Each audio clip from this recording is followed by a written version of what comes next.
Friends, आज हम नया चैप्टर स्टार्ट करेंगे और वो जो प्रोसेस देखेंगे that is of shaper machine. Shaper machine क्या होता है और किस तरह से काम करता है वो हम आज के लेक्चर में देखेंगे। उससे पहले हमने lathe machine, drilling machine, boring machine और ब्रोचिंग मशीन पे किस तरह से मशीन कैसे होते हैं, उसमें क्या क्या फंक्शन कैसे कर सकते हैं वो हम सब हमने देखे थे। तो आज हम स्टार्ट कर रहे हैं दैट इज शेपर मशीन। सबसे पहले introduction.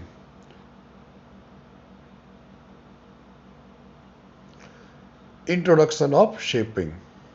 It is reciprocating type of machine tool used for producing flat surface। जैसे ड्रिल मशीन पे हम देखें तो उसमें हम सिलिंड्रिकल सरफेस प्रोड्यूस कर सकते हैं। आप बोरिंग मशीन में देखो तो सिलिंड्रिकल सरफेस प्रोड्यूस कर सकते हैं। लेथ मशीन में उसमें भी सिलिंड्रिकल और टेपर कॉनिकल आप सरफेस प्रोड्यूस कर सकते हो। ब्रोचिंग मशीन में either you can produce cylindrical और फ्लैट सरफेस, जबकि शेपर मशीन में आप सिर्फ और सिर्फ आप फ्लैट सरफेस ही प्रोड्यूस कर सकते हो। सरफेस में भी horizontal, vertical and incline. Modern shapers can produce counter surface. It uses reciprocating straight line motion of the tool and a perpendicular feed of the job or the tool।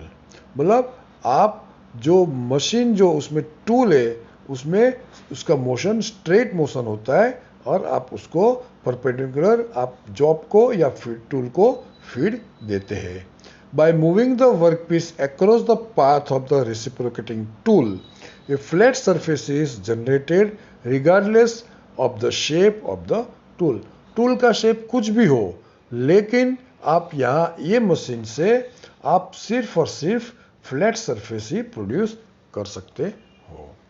ये जो figure दिखाया है वो उसका principal किस तरह से है वो उसका फिगर है।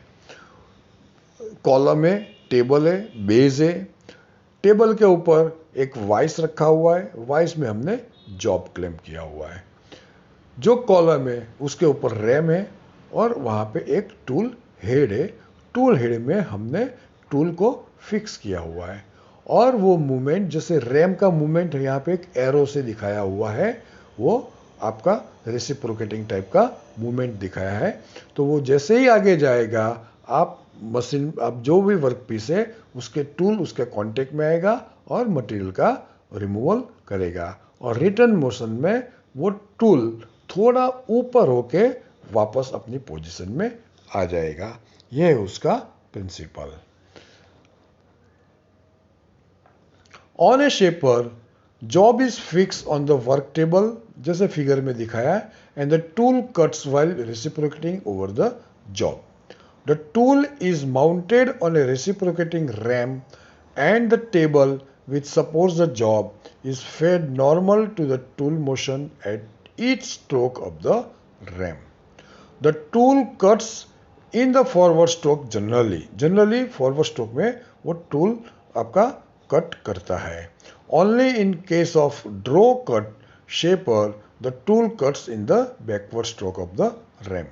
जो दो अलग टाइप के होते हैं, जो उसमें जनरली जो शेपर मशीन है उसके फॉरवर्ड स्ट्रोक में ही मटेरियल रिमूव करता है, लेकिन जब ड्रॉ कट टाइप का जो शेपर होता है उसमें वो बैकवर्ड स्ट्रोक में आपका मटेरियल रिमूव करता है।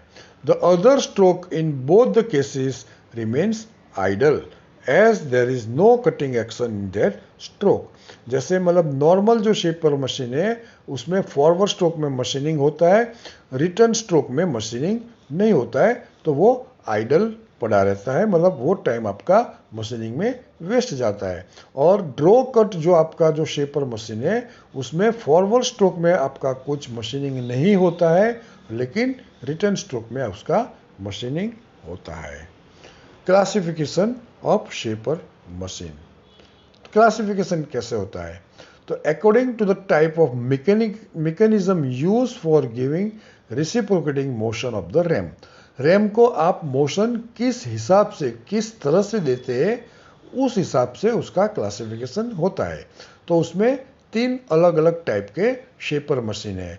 Number 1 that is the crank type, 2 is the gear type and third one is the hydraulic type. मतलब आप रैम है, रैम को मोशन क्रैंक टाइप से देते हैं या गियर टाइप से देते हैं या हाइड्रोलिक पावर से देते हैं। दूसरा जो है आपका रैम का टाइप कैसा होता है, हॉरिजॉन्टल होता है, वर्टिकल होता है और ट्रैवलिंग हेड टाइप का होता है। उस हिसाब से भी आपका शेपर का क्लासिफिकेशन होता है। थर्ड वन इज द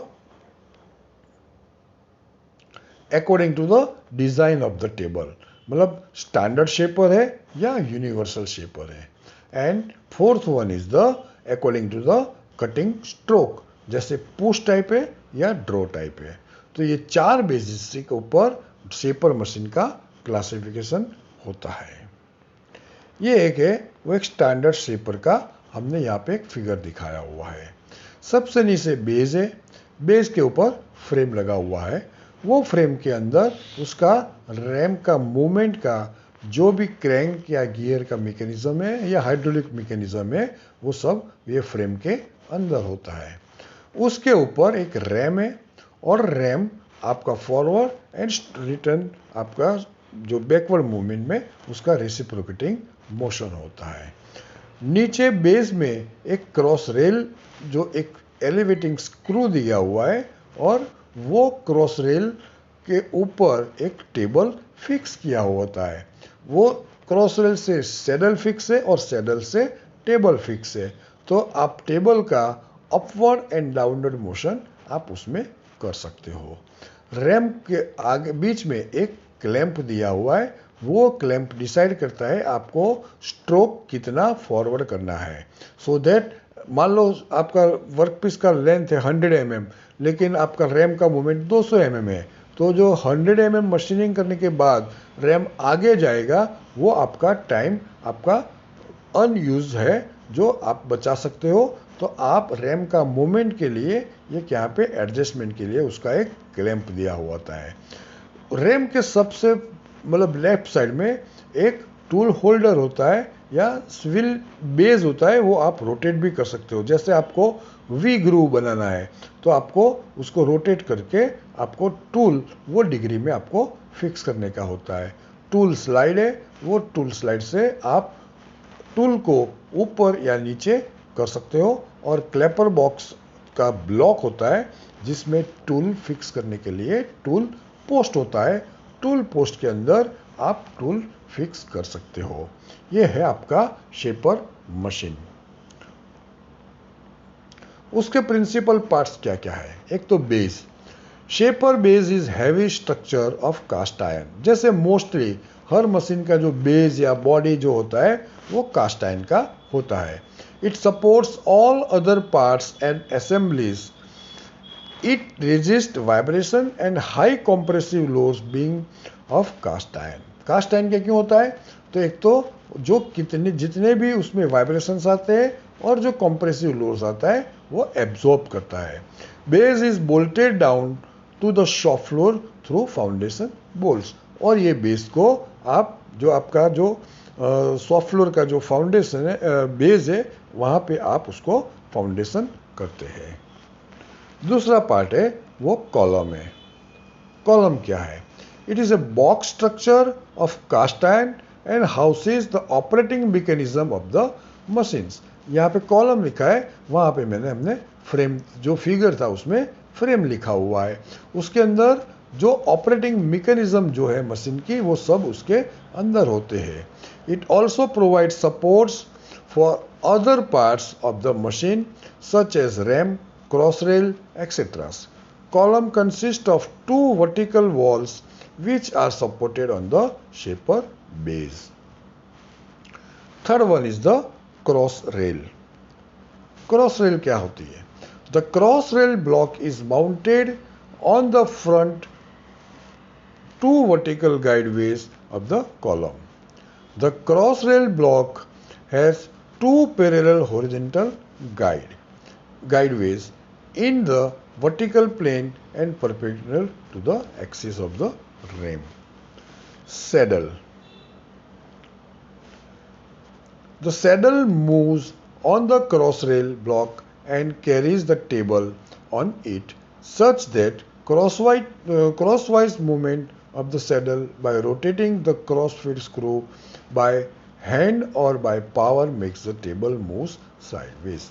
मतलब जैसे मैंने बताया कि वो मैन्युअली या आप कोई मैकेनिज्म से या पावर से उसको मूवमेंट कर सकते हो. Table. The table is firmly connected on to the saddle. Saddle के ऊपर टेबल फिक्स होता है. It gets its crosswise and vertical movements from the saddle and crossrail respectively. मतलब सैडल और क्रॉसरेल से उसको आप मूव भी आप एंगुलर मूवमेंट भी कर सकते हो या आप उसको वर्टिकल मूवमेंट भी दे सकते हो. Table is a box structure casting having T slots both on top and sides for the clamping of the job. ये आपका टेबल का जो टॉप होता है और साइड्स होती है वहाँ पे T स्लॉट्स होता है सो दैट आप वहाँ पे आपका वर्कपीस को क्लैंप कर सकते हो. RAM. It is the reciprocating member with tool head mounted on its front face. उसके फ्रंट में टूल हेड होता है और उसका reciprocating मूवमेंट होता है. RAM is semi-cylindrical in form with rigid structure heavily ribbed inside. It slides on two accurately machined guideways. जो गाइडवेज में जो दोनों तरफ होता है उसमें वो एक्यूरेटली मूव होता है made on the top of the column walls. The ram is connected to the reciprocating mechanism. Ram जो होता है जो रेसिप्रोकेटिंग मैकेनिज्म से कनेक्टेड होता है उस वो मैकेनिज्म को क्विक रिटर्न मैकेनिज्म भी बोलते हैं. वो मैकेनिज्म आपका कॉलम या जो फ्रेम जो हमने बताया उसके अंदर होता है. The ram is house the mechanism for altering the ram position with respect to the job. जैसे मैंने बताया कि जॉब की लंबाई या आपको जितने एरिया में मशीनिंग करना है वो हिसाब से आप उसका मूवमेंट फिक्स कर सकते हो. ये जो है वो उसका आपका जो टूल जो होल्डर या टूल जो आपका जो रैम जो है रैम का फ्रंट साइड जो है वो जो शेपर का हेड है या उसको टूल हेड भी बोलते हैं वो उसका पूरा फिगर है. वो रोटेट भी हो सकता है वो ऊपर नीचे भी हो सकता है.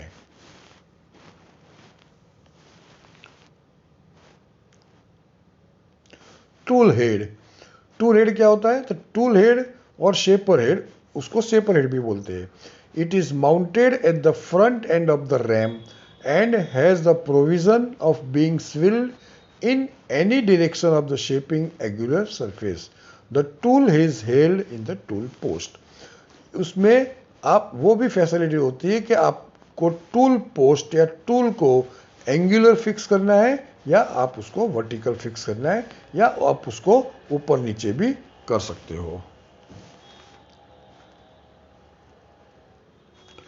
Mechanism of shaping machine. Shaping machine में एक ही मैकेनिज्म है that is quick return mechanism. Quick return mechanism क्या है उसको मैं आपको उसको पहले डिफाइन कर देता हूं. तो क्विक रिटर्न मैकेनिज्म उसका नाम कैसे पड़ा तो जैसे आप कोई एक वर्कपीस के ऊपर मशीनिंग करते हैं तो जब आप मशीनिंग का जो स्ट्रोक होता है वो स्ट्रोक होता है उसके बाद में रैम जो वापस आता है वो वापस आता है उस टाइम में वो मशीनिंग नहीं होता है उसको आइडल स्ट्रोक भी आप बोल सकते हो. तो आपका जो फॉरवर्ड स्ट्रोक है जिसमें मशीनिंग होता है और रिटर्न स्ट्रोक है उसमें मशीनिंग नहीं होता है. दैट मीन्स कि आप एक स्ट्रोक पे काम कर सकते हो. रिटर्न स्ट्रोक में आपका पावर यूज होता है टाइम यूज होता है सब कुछ यूज होता है लेकिन आप मशीनिंग उसमें नहीं होता है. तो होता क्या है कि दोनों स्ट्रोक अगर सेम स्पीड से आगे जाएंगे फॉरवर्ड स्ट्रोक आगे जाएगा और सेम स्पीड में अगर वो वापस आएगा तो आपका टाइम कंज्यूमिंग ज़्यादा होगा. तो रिटर्न स्ट्रोक आप थोड़ा ज़्यादा स्पीड में वापस ला सकते हो जिसमें आपका मशीनिंग नहीं होता है. उसी के कारण उसका नाम क्विक रिटर्न मैकेनिज्म पड़ा. This type of machine tool are of rectilinear cutting motion, therefore the rotary motion of the drive is converted into reciprocating motion. आपका जो ड्राइव का जो रोटरी मोशन है वो रैम का लीनियर मोशन में convert होता है. The metal is removed in the forward cutting stroke while the return stroke goes idle and no metal is removed during this period. जैसे रिटर्न स्ट्रोक में कुछ material आपका रिमूव नहीं होता है.